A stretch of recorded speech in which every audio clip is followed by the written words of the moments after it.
Assalamu alaikum Жалал Абад шаарынын тургундары жана уйгандары.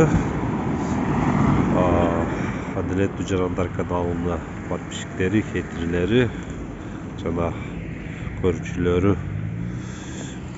Бүгүн жолум бул клиникага түшүп калды эле. Medline деген. Ошол жака басып кетип атып, азыр тиги жактан келейтам. Жол менен келейтам да, себеби могул МУК мурдагы современный международный университет дейт. Ошону бул жак роддом, окуу жай экен бул жагы, академия дейт. Жол менен басышка туура келип атат, себеби тротуар аттуу жок экен да бул жердечи. Курукчулукта билинбесе дагы мындай жамгырдан кийин мындай тротуар жоктугу билинет экен. Ушул Жалал Абад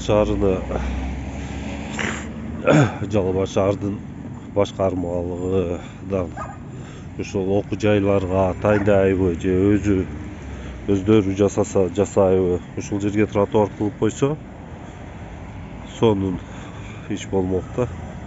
Себеби бул чоң окуу жайлардын бири, онун үстүгө миңдеген эл жашаган микрорайон. Азыр жолдорду кеңейтип атат, чоңойтуп атат. Ооба, жакшы иштер болуп атат, рахмат. Бирок ушундай жерлерге дагы көңүл буруп койсоңор, азыр мына бардык эле могу жол менен басып атат, көрүп атасыңар.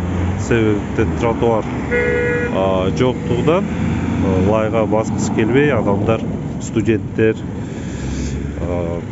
жол менен басып жүрөт. Бул аябай кооптуу.